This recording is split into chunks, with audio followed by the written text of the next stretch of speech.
Hi everyone, Happy New Year. For our first video back this year, I wanted to cover a topic that's been on my list for a while, thanks to many of your questions and suggestions, and that is moving with a fearful dog, like moving to a new house or apartment. So let's jump in. 3 tips to moving with a fearful dog. Now I should say that, your situation has a lot of detail associated with it, as does your own personal dog. And so if you can, working with your own trainer around this time when you're going to be preparing to move would be a good idea. Today what I'll be doing is giving you 3 tips that generally I personally and my clients have found helpful when moving with a sensitive dog. So who is this for? It's for you if you plan to move sometime in the foreseeable future with your fearful dog and you want to make this move as pleasant as possible for all of you.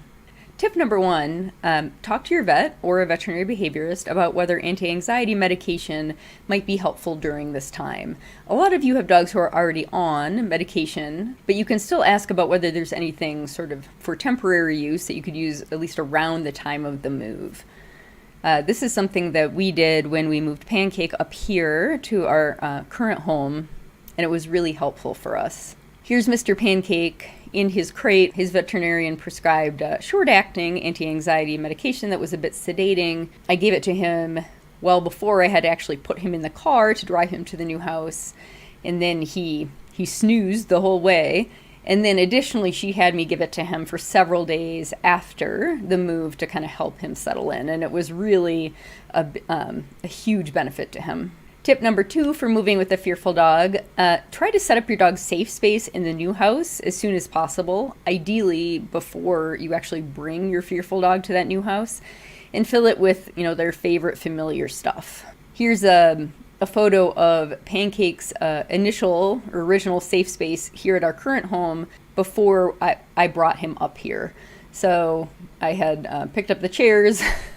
This is no longer in place. He doesn't need this anymore, but we cleared out the space under the dining room table and sort of enclosed it, made sure it was all ready to go so that when I arrived with him in the car, I brought him into the house, I knew, I had somewhere sort of safe and enclosed for him to put him. And this is a photo of the interior of that once it was in use. So in terms of familiar and favorite items, you can see his crate in the upper left. That was a crate he rode in the car up to the new house.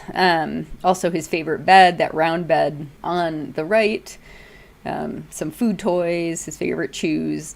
So he settled in well to this space, which really helped with the transition. And finally, number 3, I know some folks might think this is a bit much, but do your best to reinforce little brave behaviors starting on day 1, right when your dog arrives at the new house. And I don't mean that you should pressure them to be brave or to do anything in particular, but I do see if there are things, even tiny little good behaviors or brave behaviors you can reinforce right away, like looking at you or moving around their new safe space or taking a step outside their safe space. There are a couple of reasons for this, but the biggest one is that you've moved your dog to a completely new environment, and sometimes that can be a huge boon to training. Any sort of environmental variables that were in your old house that might have been associated, like have negative associations with them for your dog, or, had sort of were attached to behaviors that you had been working on overcoming, those are missing.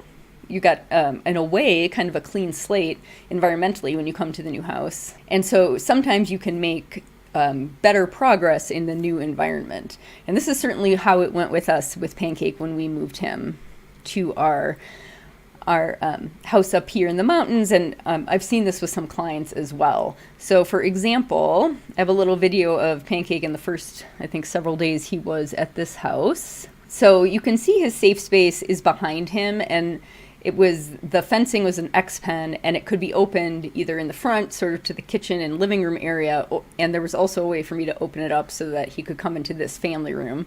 And him walking into a room where I was at this time was new, really. It was quite unusual for him. And I know if you've been following us for a while and you've seen his more recent posts, this might seem like not much, but at the time, this was a big deal. And so I had been sitting in this room, and I just had the gate open in case he opted to come in, and he did. And so I made sure to be tossing treats to him to reinforce this little exploration. I wasn't trying to get him to approach me. I was trying, not always successfully, to toss treats like to him or behind him, but just coming out of his safe space was something I wanted to reinforce.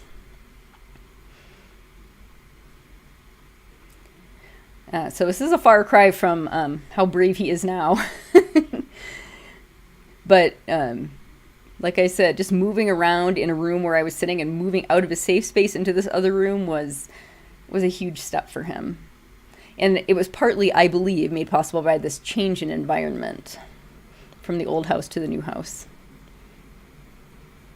All right, so I hope this helps. Again, if you're going to move with your fearful dog, 3 tips that I have personally found helpful and that many of my clients have found helpful is talk to your vet about whether anti-anxiety medication might be helpful for the move, around the time of the move.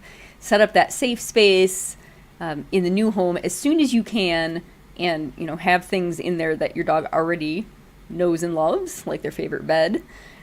And do your best to right away be taking advantage of any quote-unquote brave behaviors your fearful dog starts to show in this new home, because you might be able to take advantage of that new environment and see some new behaviors to reinforce. All right, I hope you found this helpful. If you are looking for more confidence building tips and or would like to just be alerted every time we have new free content or new courses, workshops, discounts, go to the link at the bottom of this slide, dogkindtraining.com/newsletter, and that will get you on our list and you'll be part of our newsletter community.